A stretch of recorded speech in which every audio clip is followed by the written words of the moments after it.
So today was an interesting day in my little world of wilderness survival, bushcraft skills and exploration. Got a chance to get out in the water today in the boat. My wife and I took the kayaks out and we were on a river on the north coast of British Columbia. It's a river that opens out into the Pacific Ocean, and we weren't too far from where that happens. The water is actually affected by tide still, even where we were, and there was potential for a survival situation today.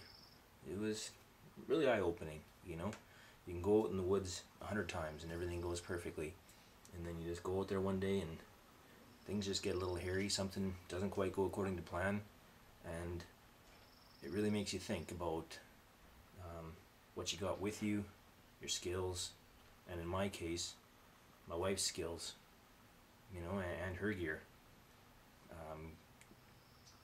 In a lot of cases, when there's a person that's interested in survival and then someone else that loves getting outdoors but maybe isn't as keen on the survival skills,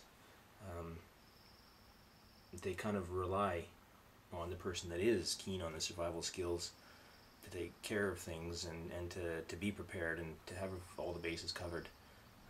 I mean, I know I stock my wife up with stuff and I show her the ways to use it, and she's good with it. She's capable of a lot more than I think that she even knows she's capable of. And I'm not trying to be dramatic, it's true. It really is. Maybe to give this a little perspective, I'll put a clip in here of the area that we were in and give you an idea of our surroundings, and maybe it'll help you see what I'm talking about.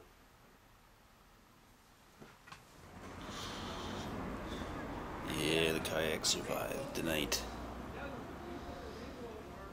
Everybody left him alone here.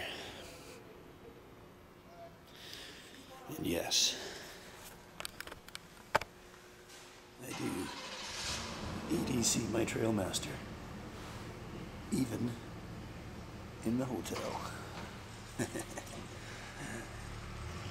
Bonus part of that is I get the elevator all to myself. Let's go kayaking.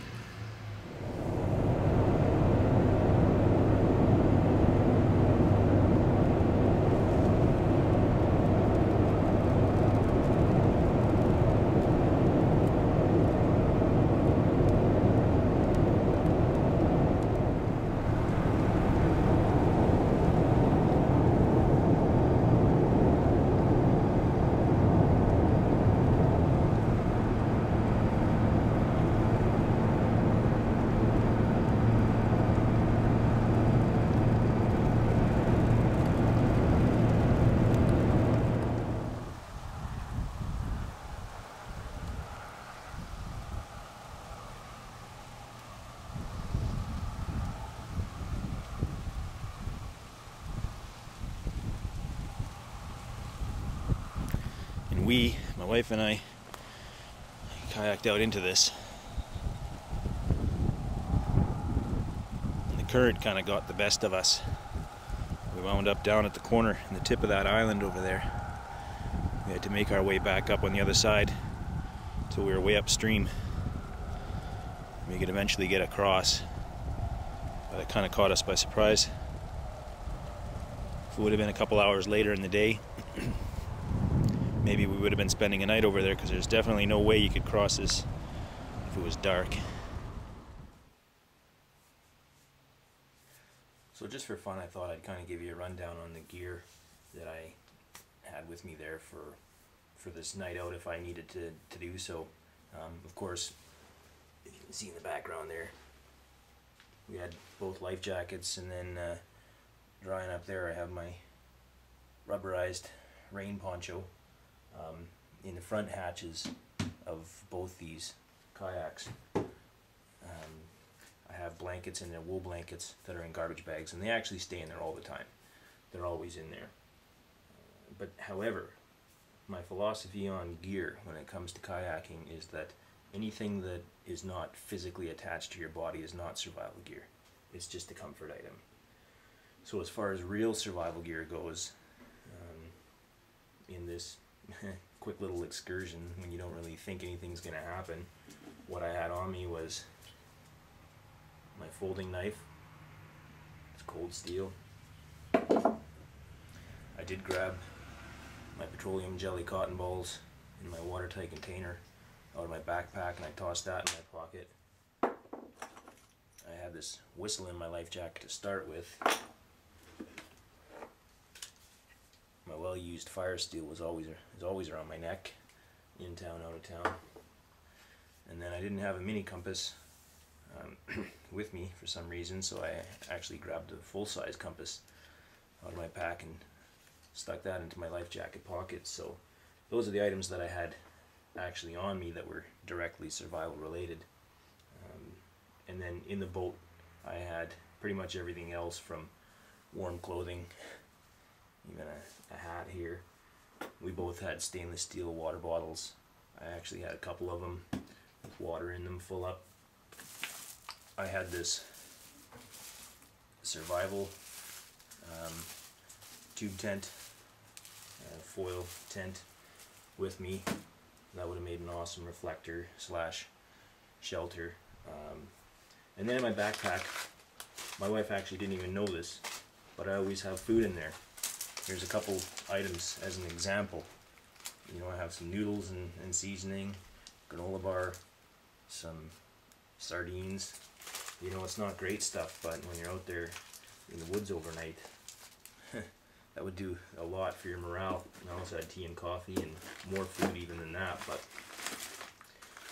so that kind of showed me that I need to make her more aware of what I carry on me.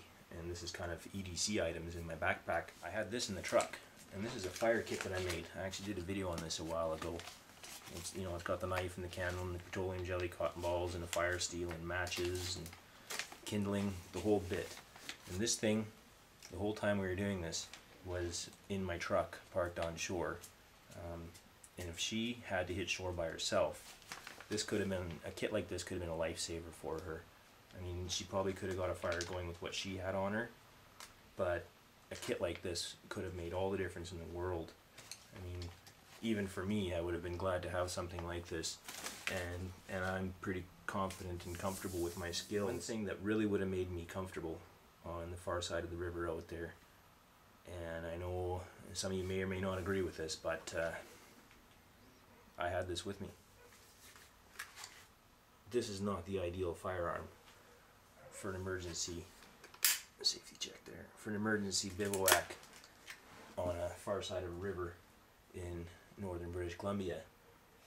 But the fact of the matter is I actually did have this in my kayak during our excursion.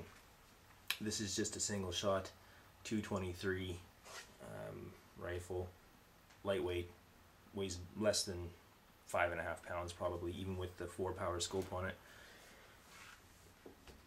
And I had 11 rounds with me. Would that really have played any major part in my survival overnight? Very debatable. But I sure would have felt a lot better sleeping by a fire, eating sardines in bear country, even if it's only a 223. The reason I had that with me is because I intended to do some sighting in on this little trip. Never got around to it, but I didn't want to be lugging multiple firearms up into the hotel room when a 12 gauge or a big bore rifle would be better. The fact is, that's still adequate survival gear.